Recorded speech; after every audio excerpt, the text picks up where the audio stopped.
Bonjour, Guillaume Mont-Saint-Jean, démarche à la maison. Aujourd'hui, déambuler dans les mots. Marcher en apparence, c'est une activité physique, une activité matérielle, c'est le corps qui est en mouvement.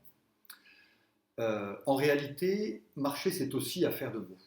Cette affaire de mots, je voudrais souligner deux directions, deux champs différents. Cette affaire de mots, d'une part, par ce mot même de marche. Aujourd'hui, parler de marche, c'est parler d'une réalité qui est encombrée par le champ politique.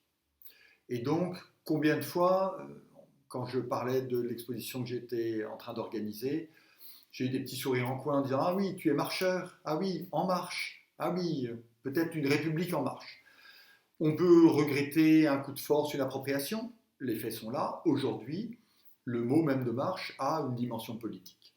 Mais au-delà même de cette dimension politique, il existe donc des expressions qui, elles, sont peut-être un peu moins convenues. Attention à la marche, par exemple, qui aurait pu être un titre. Attention à la marche, attention, prenez garde. Il y a plus que ce que vous croyez. Il y a peut-être un petit danger. Il y a quelque chose qui nous met en éveil, en quelque sorte. Mais que dire d'un immeuble interdit aux démarcheurs? Le démarcheur, c'est le quémandeur. C'est celui qui vient solliciter. C'est le gêneur.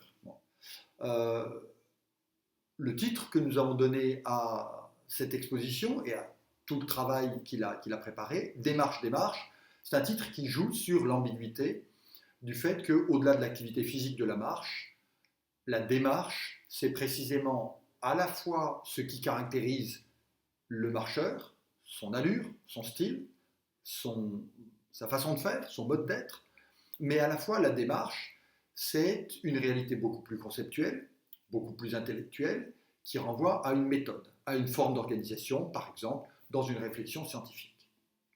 Donc ça, c'est pour le premier champ, qui est marcher, et déjà en soi, il y a déjà une question, une épaisseur linguistique. Et puis, le deuxième élément, c'est que on croit souvent que marcher, donc, c'est une affaire de rencontre, de déambulation dans un espace naturel, urbain, et on pense qu'on est en contact direct avec une réalité. Or, il me semble qu'on est en contact à travers des filtres qui peuvent être la cartographie, on en a déjà parlé, mais qui sont souvent aussi les mots, les noms, et en particulier donc les toponymes. Toponymes, c'est-à-dire les noms de lieux, donc des noms propres. Mais on peut dire la même chose des odonymes, odologie, l'étude de la marche. Les odonymes, ce sont les noms de sentiers, les noms de routes, les noms de rues. La rue où vous habitez est un odonyme. Et donc, nous déambulons, lorsque nous marchons, à travers des espaces qui sont porteurs de noms. Le pas du Loup, le col du Lautaret, la combe de Sancier, tout cela sont des noms propres. Ce ne sont pas nous, ce n'est pas nous qui baptisons, qui dénommons ces réalités. Ces noms existent et une bonne partie de notre apprentissage de la marche, c'est l'apprentissage des noms où nous marchons, ne serait-ce que pour nous repérer sur la carte, pour demander notre chemin, pour pouvoir échanger sur l'espace que nous avons exploré, que nous avons pris plaisir à traverser.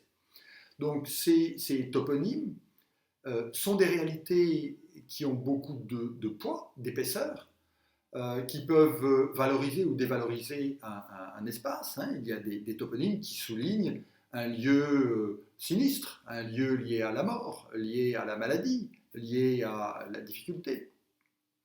Et puis beaucoup de ces toponymes disparaissent.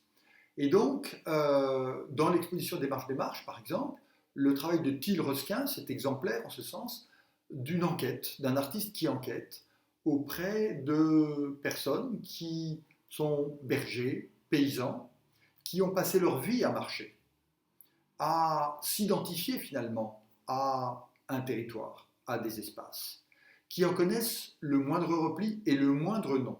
Et ces noms ne sont pas portés sur les cartes.